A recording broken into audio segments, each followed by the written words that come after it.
At dinner, my fiance's friends demanded I be a man and give her my credit card for their girls' trip. My fiance agreed. I said, okay. Then I stood up, handed her the card, and walked out. The panicked voicemail I got 20 minutes later when she realized the card was my old, frozen one. Last night, I ended a 3-year relationship over dinner. Wasn't planning on it, but when you see someone's true face, there's no unseen it. Quick background. I'm Mike, 36, own a construction business I built from the ground up. Started with just me and a pickup truck. Now have 25 employees and contracts booked solid for the next 18 months. I work my ass off, 60-hour weeks minimum. Not complaining, that's what it takes to build something real. My fiancée, Jen, 32, was a pharmaceutical sales rep. We met at a fundraiser, got engaged last year. Wedding was set for October. She's gorgeous, outgoing, the kind of woman who lights up a room when she walks in. I thought I'd hit the jackpot. We maintain separate residences by mutual choice.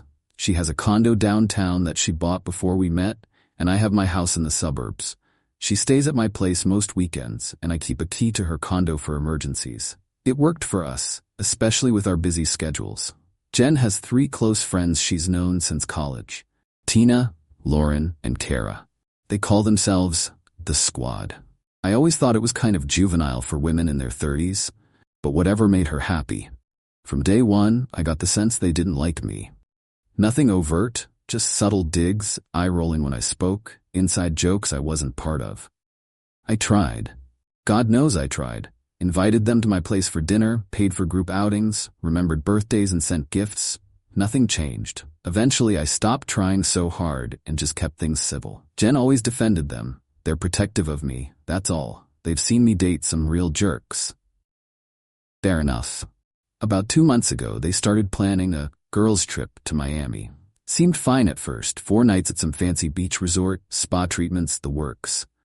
Jen mentioned the cost was around $3,500 per person, which seemed high but not outrageous for a luxury vacation. She makes good money, so I didn't think much of it. As the trip got closer, I started noticing some tension. Jen seemed stressed about money, which was unusual. She's always been financially responsible, one of the things I loved about her. We don't have joint accounts, but we're transparent about our finances since we're planning a future together.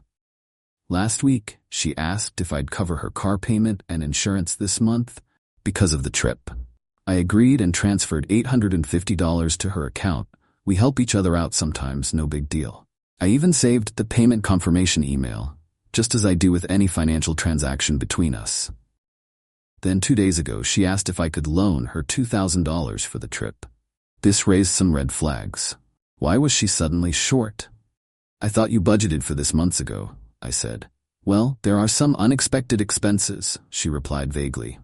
Tina found this yacht excursion that would be amazing, and the hotel got upgraded and... She trailed off when she saw my expression. What? She asked defensively. Nothing. It just seems like the cost keeps growing. Wasn't it $3,500 originally? Things add up, Mike. It's not like you can't afford it. Something in her tone bothered me, but I let it go. I transferred the $2,000 that evening, again saving the confirmation email with a note about it being a loan for the Miami trip. I'm meticulous about financial records for my business, and that habit carries into my personal life. Fast forward to last night. Jen suggested dinner at Bellini's, an upscale Italian place we like. When I arrived, I was surprised to see Tina, Lauren, and Kara at the table with her. They were all dressed up, cocktails already in hand. Hope you don't mind, Jen said, kissing my cheek. The girls wanted to finalize trip details, so I thought we could all have dinner. I minded, actually. I'd been looking forward to a quiet dinner with just Jen after a hellish day dealing with supplier problems, but I plastered on a smile and sat down. Dinner started off okay. I mostly listened as they discussed their itinerary, occasionally checking my phone for emails from a client with an emergency situation. The eye-rolling started when I excused myself to take a quick call. When I returned, I heard Tina saying something about me being always working, never present. They didn't realize I was back. That's how he affords my lifestyle, Jen replied with a laugh that didn't sit right. I can't complain. They all laughed, then noticed me standing there. An awkward silence followed. broken by Lauren raising her glass. To Miami. 4 days of freedom. The dinner continued, and I tried to engage, asking about their plans, making small talk. But every comment I made was either ignored or met with a condescending response, particularly from Tina, who seemed to be the ringleader. After the entrees were cleared, they ordered another round of drinks. That's when Tina leaned across the table toward me. "So, Mike, we have a little situation with the trip," she said, her tone casual but her eyes calculating. "Oh," I glanced at Jen, who was suddenly very interested in her napkin. "We found this incredible VIP package. Private cabana at the hottest club in South Beach, exclusive access, bottle service, the works. But it's pricey, like $5,000 for the group." I blinked. "That seems excessive for one night." Tina laughed. "That's because you don't understand Miami. This is the club. Celebrities, athletes, everyone who matters goes there." "And?" I wasn't sure where this was going. "And," Kara jumped in, "Jen said you might help out with it." I looked at Jen again. She gave me a pleading smile. "I might have mentioned you could contribute. It would be such an amazing experience." Something cold settled in my stomach. "You want me to give you $5,000 for a single night at a club?" "Not just any club," Lauren emphasized, as if I was missing the point. "Don't be so uptight, Mike," Tina said. "Successful men take care of their women. Be a man and support your fiancé having fun with her friends." The table went quiet. I stared at Tina, then at each of the others in turn, finally landing on Jen. She wasn't defending me. She was nodding along. "Jen," I said quietly, "can we talk privately for a moment?" Tina snorted. "There's nothing to discuss. Either you support her or you don't." "I wasn't asking you, Tina," I replied, keeping my voice level. "It's fine, Mike," Jen said, reaching for my hand across the table. "I know it's a lot, but I really want this. The girls have been planning it for ages. I don't ask you for much." Except she had. The loan for the trip, the car payment and insurance I was covering. The ridiculous engagement ring she had specifically picked out that cost more than my first work truck. "You already spent the $2,000 I gave you 2 days ago, didn't you?" I asked, realizing what had happened. She had the decency to look slightly embarrassed. "We had to put down deposits, and now you need $5,000 more." "Don't be so dramatic," Tina cut in. "If you can't afford it, just say so." That was the moment. The exact moment something snapped inside me. 3 years of subtle disrespect, of boundaries being pushed, of being treated like an ATM, all crystallized into perfect clarity. I reached into my wallet and pulled out a credit card, specifically my old business card that I'd frozen, but not canceled, 6 months ago when my wallet was temporarily misplaced. After finding my wallet, I'd gotten a replacement card with a new number, but kept the old one in a separate section of my wallet as a backup in case I ever had issues with my main card.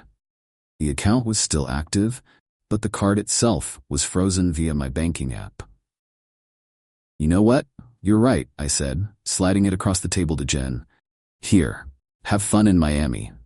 The look of surprise and then delight on their faces made what came next even better. The server had just brought the check and placed it on the table. I picked it up, noted the total was $287.43, pulled out 3 $100 bills, and placed them with the check. "I'm done," I said simply. "The engagement, the relationship, all of it. Find another man to be your ATM. I'm out." Jen's face drained of color. "Mike, what are you talking about? You can't be serious." "Dead serious. I can accept a lot of things, but disrespect isn't one of them." I looked at her friends. "Congratulations, ladies. You've finally gotten rid of me. Hope it was worth it." I walked out, ignoring Jen calling my name, got in my truck and drove straight home.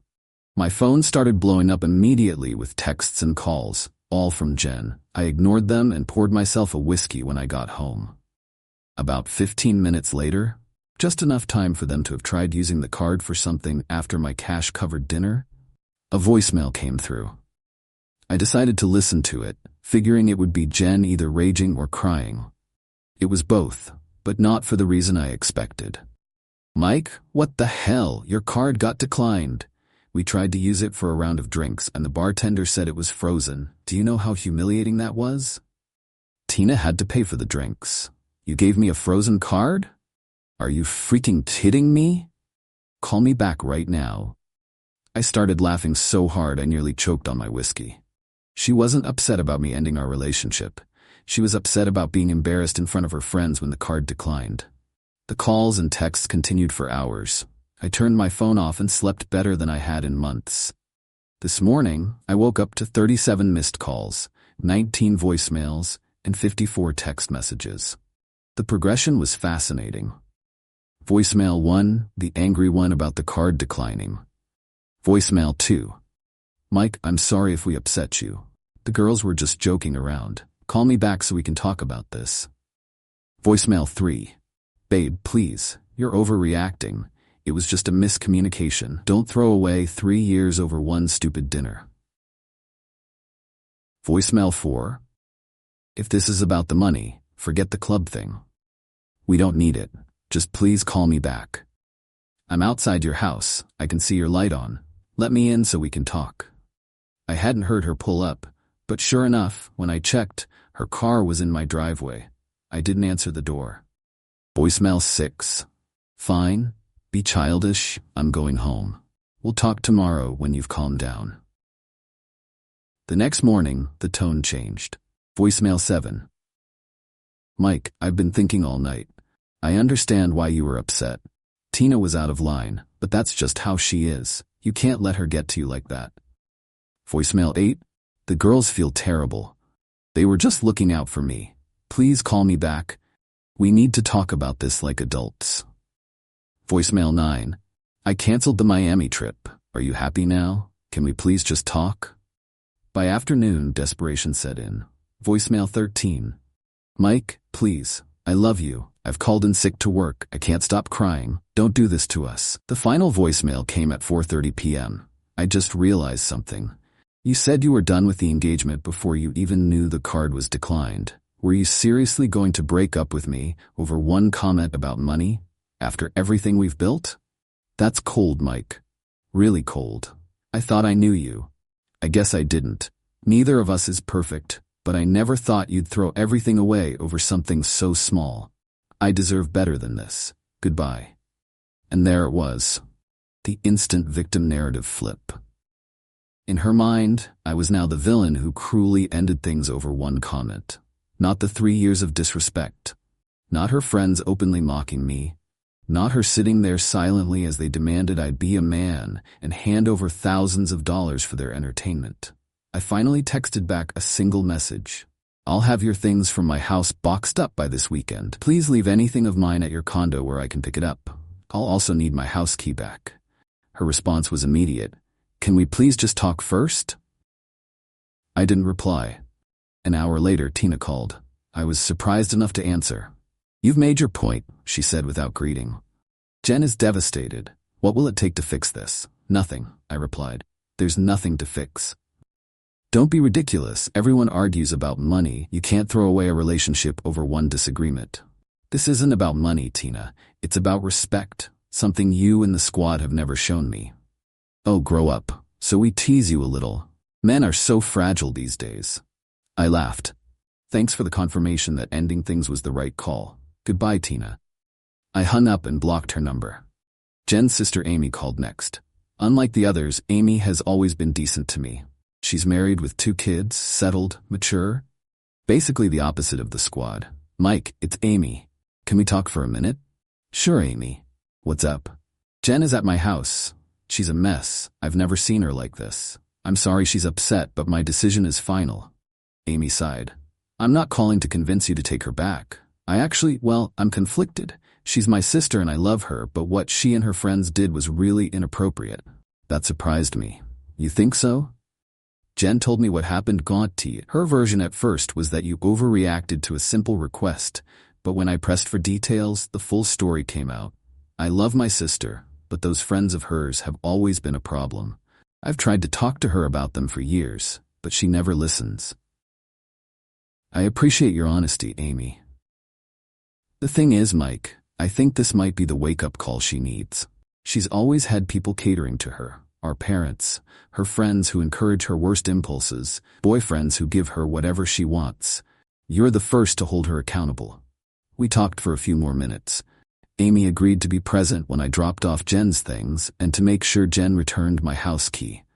Before hanging up, she said something that stuck with me. "For what it's worth, Mike, I think you're a good man. Maybe too good for my sister, at least the person she is right now." It's been 3 days now. I've blocked Jen and her friends on everything except email, which I've filtered to a separate folder I check once a day for anything important. Word got around to our mutual friends, and I've received a few messages of support, a few accusations of overreaction, and a lot of curious questions. I've kept my responses simple. We wanted different things. I've also contacted a lawyer friend to discuss the engagement ring, since in our state, it's considered a conditional gift that legally should be returned if the wedding doesn't happen. Rather than make it contentious, I've asked Amy to facilitate its return when I drop off Jen's belongings.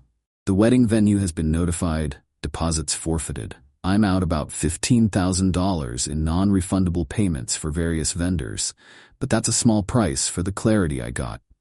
Imagine if I'd discovered this dynamic after marriage, maybe with kids in the picture.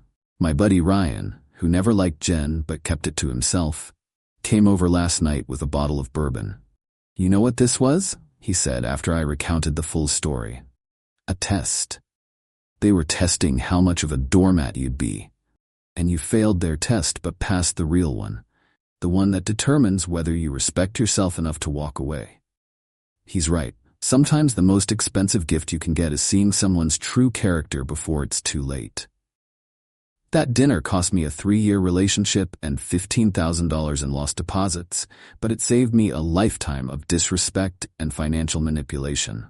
As for the frozen credit card, best prop I ever used, worth every penny of the annual fee I paid before freezing it. Update: 1 week later, the fallout continues, and I'm still processing everything. Some developments worth mentioning. First, Jen hasn't given up. I dropped off her things at Amy's house as planned. 2 boxes of clothes and toiletries she kept at my place, and Amy handed me my house key and the engagement ring in its original box. Amy was supportive but understandably torn. Jen is still her sister. Apparently, Jen had planned to ambush me at the exchange, but Amy talked her out of it. The next day, Jen showed up at my office. My assistant, who's been with me for years and knew the situation, refused to let her past reception and politely asked her to leave. Apparently, Jen made quite a scene, eventually leaving only when my assistant mentioned that our building has security protocols for unwelcome visitors. That night, she sent a long email about how I was punishing her for one mistake and how she'd never asked for anything before this trip. This was so detached from reality that I didn't bother responding. The loan for the trip, her car payment, and the endless little gifts she expected weren't asking for anything? Please. Second, I discovered something concerning from a client who happens to be a regular at the club where we had dinner. He mentioned seeing Jen there with a group of people the night after our breakup, including a guy he recognized as someone she'd previously introduced as her old friend from college.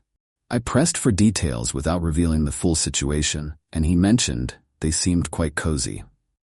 Later, I recalled that this old friend was actually an ex-boyfriend she dated before me, who she claimed was now just a friend.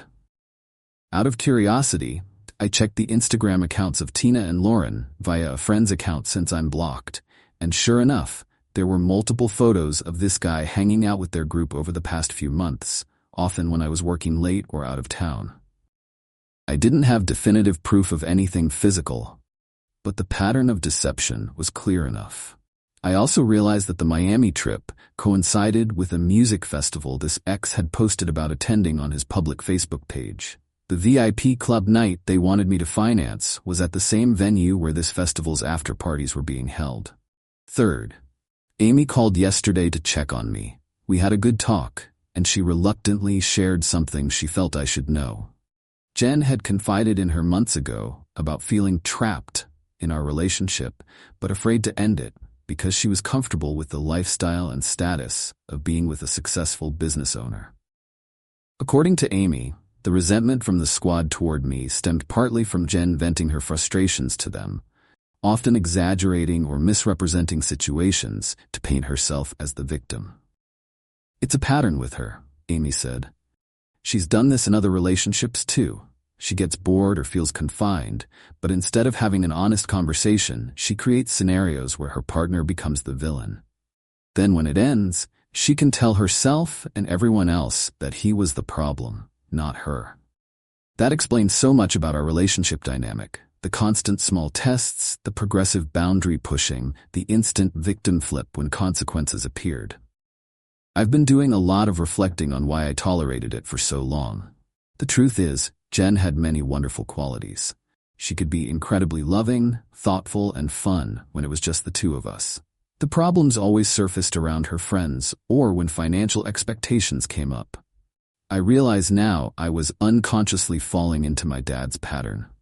He spent 23 years married to my mom, who treated him as an ATM while running around with her friends spending his money.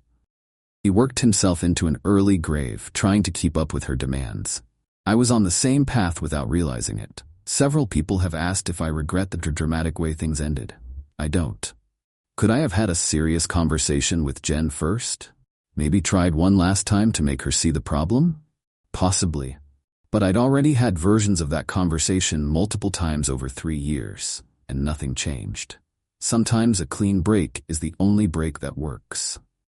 I've also started the process of trying to recoup some of the money I loaned Jen. I've compiled records of all the transfers with their associated notes specifying they were loans, along with text messages where she acknowledged them as such. My lawyer believes I have a solid small claims case for at least the $2,000 I transferred specifically for the Miami trip, though he advised me to decide whether the stress of legal proceedings is worth it. As for the future, I'm focusing on my business and myself for now. This experience has been a harsh reminder to maintain my boundaries and self-respect. It's also shown me what I don't want in a relationship, which is just as valuable as knowing what I do want. The most surprising outcome? I'm not as devastated as I expected to be. There's grief, yes, but also relief. Like putting down a heavy backpack I'd been carrying so long, I forgot how it felt to stand up straight. Update: 6 months later. Life takes unexpected turns. 6 months post-breakup, and I'm in a better place than I could have imagined. First, the business is thriving. Without the constant drain of Jen's expectations, I found myself with more energy and focus. We landed 2 major contracts that have expanded our operation considerably. I've hired 5 new employees and promoted my assistant to operations manager, a move that was long overdue. On the personal front, I've had minimal contact with Jen. She finally stopped reaching out after about 2 months. Around the same time, I filed in small claims court for the $2,850 in documented loans. We settled before the court date. She paid back $2,000 and I waived the rest to be done with it. Through mutual acquaintances, I heard she's been telling people I had a midlife crisis and couldn't handle a strong woman. Whatever helps her sleep at night. The squad seems to have fractured. My client who frequents that club mentioned that Tina and Lauren had a very public argument there a few months back. Kara has apparently distanced herself from both of them. I can't say I'm surprised. Friendships built on tearing others down rarely last. Amy and I have maintained a cordial relationship, which was unexpected but welcome. She and her husband have had me over for dinner a couple of times. Her kids still call me Uncle Mike, which always makes me smile. Through Amy, I learned that Jen is officially dating that old friend now, the ex I suspected all along. Apparently, he's having his own issues with the remaining squad members already. History repeating itself. Not my circus, not my monkeys. As for me, I started dating again about 3 months ago. Nothing serious yet, but I've met some interesting women who have their own careers, ambitions, and solid friend groups that don't revolve around drama. The contrast with what I had before is stark. I've also reconnected with old friends I drifted away from during my relationship with Jen, another red flag I missed. We never explicitly fought about my friends, but somehow my time with them gradually decreased as her social calendar took precedence. The moment that crystallized how much healthier my life has become came last month. I was having dinner with Sarah, a landscape architect I've been seeing. We were discussing an upcoming trip she was planning with her friends to a hiking retreat. She mentioned the cost, then immediately said, "But I've been saving for this, so it's all good." Such a simple statement. but it nearly floored me. The assumption of financial independence, the lack of expectation that I would or should contribute. It was refreshingly mature. Later that evening, when the check came, she reached for her wallet automatically. I insisted on paying since I had invited her, but her default wasn't to expect it. Small thing, perhaps, but telling. The frozen credit card sits in a drawer now, a reminder of the moment I chose self-respect over appeasement. Sometimes I look at it when I need a boost, a tangible reminder that standing your ground can be difficult but necessary. I don't regret a minute of that night at Bellini's, or the pain of the weeks that followed. It was the most expensive dinner of my life, and the best investment I've ever made. For anyone reading this who recognizes their own relationship in my story, know that it's never too late to draw a line. The people who truly care about you won't constantly test your boundaries or treat you like an ATM. And sometimes, walking away isn't giving up, it's simply recognizing that you deserve better.